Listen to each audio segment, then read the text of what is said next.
In the mid-19th century, the British Empire was in the midst of full colonial expansion, particularly in Africa. Under the long reign of Queen Victoria, Britain reached a level of global power and influence without precedent. Having played a central role in the transatlantic slave trade for centuries, the United Kingdom abolished slavery throughout its empire in 1833, and the Royal Navy intensified its efforts to suppress the trade along the African coasts. Within this context, British envoys maintained diplomatic relations with West African kingdoms such as Dahomey, in present-day Benin, to persuade them to abandon the sale of slaves. Dahomey, under King Ghezo, depended economically on the capture and trade of slaves and practiced rituals of human sacrifice using prisoners, often choosing victims of royal or noble blood as ceremonial offerings. Within this historical framework took place the extraordinary story of Sara Forbes Bonetta, a girl from West Africa who would come under the guardianship of the British monarchy. Her life was a unique case that united two worlds. Born into the tribal Yoruba nobility and a survivor of the violence of wars and slave raids, she was taken in and educated in England under the personal protection of Queen Victoria. The following biography seeks to explain how Sara went from being a captive child in Africa to becoming a protégé of the British Crown, and what the historical and symbolic legacy of her life represents. Before we begin, we invite you to subscribe to the channel and activate the notification bell so you don't miss our historical content. Without further ado, let's begin. Sara was born around 1843 in the Yoruba Kingdom of West Africa, in what is now Nigeria. Her birth name was Omoba Aina, where Omoba denotes noble lineage. Indeed, it has been noted that Aina was a princess of the Egbado clan, now known as Yiwa, of the Yoruba people. When Aina was about 5 years old, her community suffered a devastating attack. In 1848, the forces of King Ghezo of Dahomey raided her village of Okeodan as part of that kingdom's slave-raiding campaigns. During the incursion, Aina's parents were killed and she was taken prisoner. For 2 years, she remained captive at the Dahomey court. Since she was not immediately sold to slave traders, a common fate for other captives, it is inferred that, due to her high birth, Ghezo kept her for another purpose: to be sacrificed in religious rituals, a practice the monarch reserved for prisoners of elevated status. In July 1850, a British mission arrived in the Kingdom of Dahomey. Captain Frederick E. Forbes of the Royal Navy, a member of the naval squadron created to combat the slave trade, visited King Ghezo on a diplomatic mission. During the visit, a formal exchange of gifts took place between the African king and the British envoy. To Forbes's surprise, among the gifts offered by Ghezo was a captive girl, the young Aina, presented as a gift intended for Queen Victoria. Moved by the child's fate, Captain Forbes considered that accepting this unexpected gift would be the only way to save her life. In fact, Forbes himself noted that she would be a present from the King of the Blacks to the Queen of the Whites, thus persuading Ghezo to grant him custody of Aina. Fearing, rightly, that the girl would be sacrificed if she remained in Dahomey, Forbes accepted her on behalf of Queen Victoria and took charge of her. Before leaving Africa, Forbes took Aina to a missionary station in the coastal town of Badagry, in present-day Nigeria. There, she was baptized into the Anglican faith with a new name, Sara Forbes Bonetta. Forbes honored the surname of the captain who had rescued her, and Bonetta referred to the Royal Navy vessel HMS Bonetta, on which they set sail for England, symbolically marking the girl's separation from her African roots. During the long Atlantic voyage home, the captain recorded in his journal that the girl became the favorite of the crew, and that the sailors affectionately called her Sally. On the 5th of November 1850, Captain Forbes arrived in England with Sara Forbes Bonetta. A few days later, on the 9th of November 1850, he formally presented her to the British sovereign at Windsor Castle. Queen Victoria recorded this first encounter in her personal diary, reflecting the unusual sight of an African child at court. Captain Forbes saved her life by asking for her as a gift. She is 7 years old, sharp and intelligent, and speaks English. She was dressed like any other child. When her hat was taken off, her little black head of woolly hair and large earrings gave her the true Negro type. Impressed by the girl's liveliness and intelligence, the Queen decided to take personal responsibility for her education and welfare. Thus was established an exceptional relationship of patronage. Sara, an African orphan saved from slavery and death, became a protege of Queen Victoria. At first, the girl remained under the care of Captain Forbes's own family. She stayed with them and received basic instruction in English and British manners while making periodic visits to the Queen at court. Captain Forbes soon marveled at Sara's progress and recorded in his notes, "She is a perfect genius, already speaks good English and has a great talent for music. She is far ahead of any white child of her age in aptitude for learning, mental strength, and affection." Such observations, coming from a 19th century Britain, highlighted the girl's extraordinary abilities and challenged the racial prejudices of the time, when Africans' intellectual capacities were often doubted. As the months passed, however, Sara's health began to concern her guardians. She started suffering from respiratory problems, a persistent cough, in the damp English climate, and at that time, there was a widespread belief that England's cold weather could be harmful to people of African origin. Following medical advice of the era, in May 1851, it was arranged for Sara to move to a warmer environment. She was sent back to Africa, to the British colony of Sierra Leone, to study at a school run by the Church Missionary Society in Freetown. The plan was for her to receive training as a teacher or Christian missionary while recovering in a more benign climate. Despite the distance, Queen Victoria continued to take an interest in her ward. During her stay in Freetown, she sent Sara gifts, books, and letters to ensure her well-being and progress. Sara spent nearly 4 years in Sierra Leone. Although she received formal schooling there, letters from the period suggest that she was unhappy in Africa and longed for England. Finally, in 1855, Queen Victoria ordered her return. At about 12 years old, Sara came back to England at the end of that same year.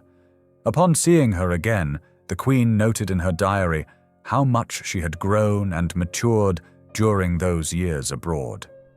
Victoria then arranged a new guardianship for the adolescent girl, entrusting her to the care of the Reverend James Shone and his wife Elizabeth, who had previously been missionaries in Africa and were now residing in Gillingham, Kent. At the Shones' home, Sara continued her academic and religious education in a family environment. She learned French, deepened her musical studies, and received an education typical of the Victorian middle class. Annie Shone, the Reverend's daughter, later recalled that Sara was very bright and intelligent, fond of study, and with great musical talent. Annie also recounted that Queen Victoria showed constant and affectionate interest in the young girl. During the mid-year and Christmas holidays, Sara was invited to spend several days in royal residences such as Windsor or Osborne, staying with families of royal household officials, and the Queen often summoned her for private visits. During these formative years, Sara Forbes Bonetta grew integrated into Victorian British society, though her presence did not go unnoticed by the public. Her academic and social achievements were followed with curiosity by the contemporary press, which regarded her as a case study of the capacity for civilization of Africans under European tutelage. Both admirers and critics of the colonial project observed her progress closely. For some, Sara's educational success refuted racist theories about the intellectual inferiority of black people. For others, any setback would be used to confirm their prejudices. In any case, the young woman distinguished herself by her refined manners, ease with languages, and talent in literature, art, and music, qualities that even the Queen mentioned with pride. Sara formed friendships with members of the royal family. She became particularly close to Princess Alice, Queen Victoria's daughter, and enjoyed certain rare privileges. For example, in January 1858, the Queen invited her as a spectator to the royal wedding of her eldest daughter, Princess Victoria, Vicky, an honor reserved for very few outside aristocratic circles. As Sara approached adulthood, the question of her future arose. Queen Victoria was willing to continue supporting her, but in the mentality of the time, it was considered important to secure her position through a good marriage. The Queen, who was both her benefactress and guardian, began to consider suitable candidates. Given Sara's unique status, a woman of African origin educated in the English manner but without a personal fortune, it was expected that she would marry a man of African descent and comfortable means. Around 1861, a suitor appeared with royal approval. James Pinson Labulo Davies, a wealthy businessman from Sierra Leone and, like Sara, of Yoruba heritage. James Davies, about 31 years old, was a widower, a merchant navy captain, and had prospered through trade. Moreover, his parents had been freed slaves, which made him a respectable figure. Although James expressed his wish to marry Sara, the decision was not an easy one for her. Sara was 19 when she received the formal proposal in 1862, and she barely knew the suitor. They had met briefly years earlier when she was studying in Sierra Leone, but they had no close relationship. Initially, Sara resisted the idea of marrying for convenience. In a confidential letter to her guardian, Mrs. Showen, she expressed her feelings with remarkable honesty. Others would say, "He is a good man, and though you do not care for him now, you will soon learn to love him. That I think I never could do. I know most people would say he is rich, and that by marrying him I should at once become independent. But I ask myself, shall I barter my peace of mind for money? No, never." These genuine words from Sara reveal her distress under social pressure. She valued her peace of mind and did not wish to marry for financial gain. Nevertheless, Queen Victoria approved the union. The monarch viewed James favorably and believed the marriage would secure Sara's future in an environment befitting her background. Faced with royal insistence and lacking viable alternatives within the British elite, Sara eventually consented to the marriage. The wedding took place on the 14th of August, 1862, at St. Nicholas Church in Brighton, Sussex. It was a ceremony of considerable splendor, reflecting the unusual status of the bride as a personal protégé of the Queen. The Bishop of Sierra Leone officiated, and the small church was filled to capacity. According to press reports, there were at least 10 carriages in the procession and 16 bridesmaids, while the public crowded to witness this uncommon union between continents. The multicultural composition of the wedding party attracted attention. White ladies with African gentlemen and African ladies with white gentlemen, reported one astonished newspaper. Queen Victoria herself sent gifts and likely commissioned official wedding photographs of the couple.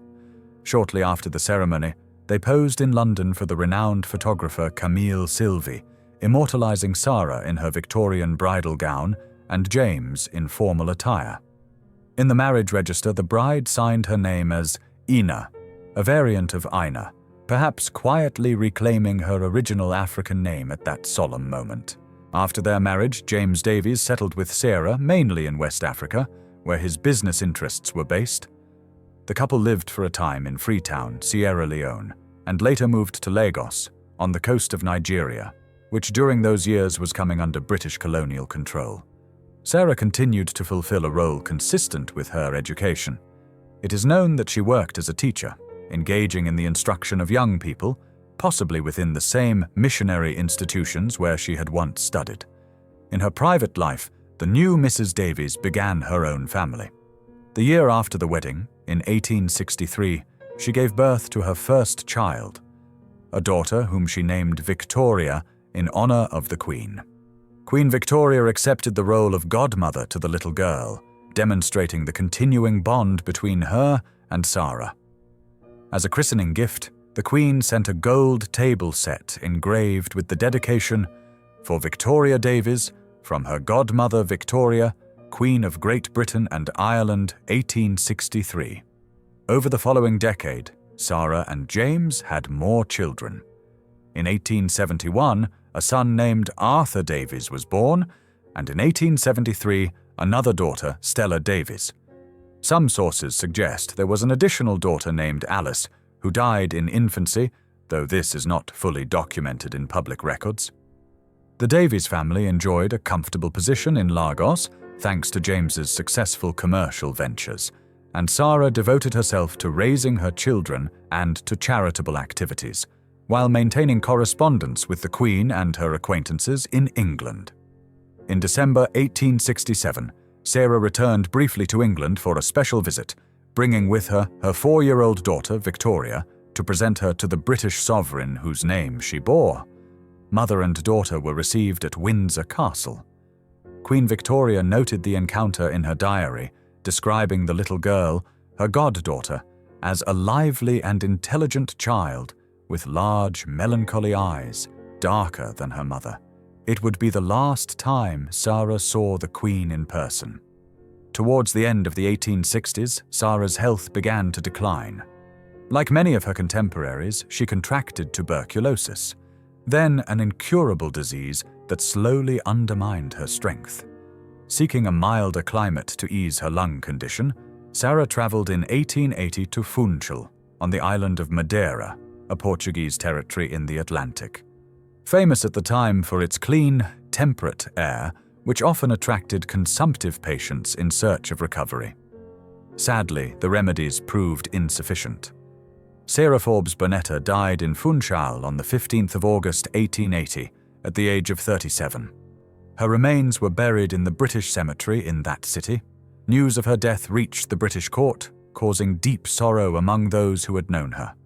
Queen Victoria, who on that very day had been expecting a visit from the young Victoria Davies, Sara's daughter, wrote with dismay in her diary, "My poor black goddaughter was terribly upset and distressed.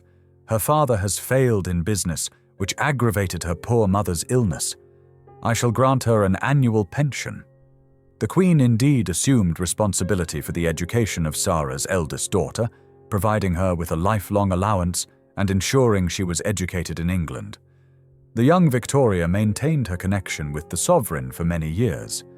As an adult, she married and settled in Lagos, continuing the lineage of Sara Forbes Bonetta, whose descendants and later generations became part of Nigeria's elite in the 20th century. Before closing this account, it is worth mentioning that Sara's husband, James Davies, honored her memory by erecting a monument on his estate in Lagos. He commissioned a granite obelisk, 2.5 meters high, on his property at Ijon, where he had cocoa plantations, with an inscription beginning, "In memory of Princess Sara Forbes Bonetta, wife of the Honourable James Pinson Labulo Davies," alongside the dates of her birth and death. Even in death, she was recognized by the title of African Princess implicit in her birth name. The life of Sara Forbes Bonetta followed an astonishing and unusual path for her time. From a traumatic childhood in West Africa to a privileged education under the protection of the British monarchy, her journey embodied the complex imperial relations of the 19th century. It was not the typical experience of black women in Victorian England, but her singular case shed light on Victorian attitudes toward race and civilization. For Queen Victoria and her circle, Sara symbolized both an act of imperial compassion and a unique social experiment closely observed by the court.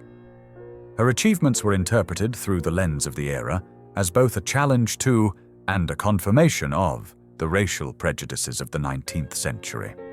Yet beyond such interpretations, Sara stood out on her own merits. She demonstrated talent, dignity, and strength in extraordinary circumstances. Her historical legacy endures as a symbol of a meeting between cultures under colonialism, a reminder that even in an age of great inequality, a girl born a princess in Africa could find a second home at the court of the Queen of England, leaving an indelible mark on the history of both continents. Thank you for staying with us until the end of the video. We hope you enjoyed it. If you have something to add, feel free to share it with us in the comments section. Don't forget to give us a like and share this video with your friends and family so that more people can learn about the story of Sara Forbes Bonetta, the ward and goddaughter of Queen Victoria. And if you haven't already, make sure to subscribe and turn on the notification bell so you don't miss our historical content. We also invite you to join our channel membership community, where you'll find exclusive content, previews of upcoming videos, and special material for true history enthusiasts. See you in the next video.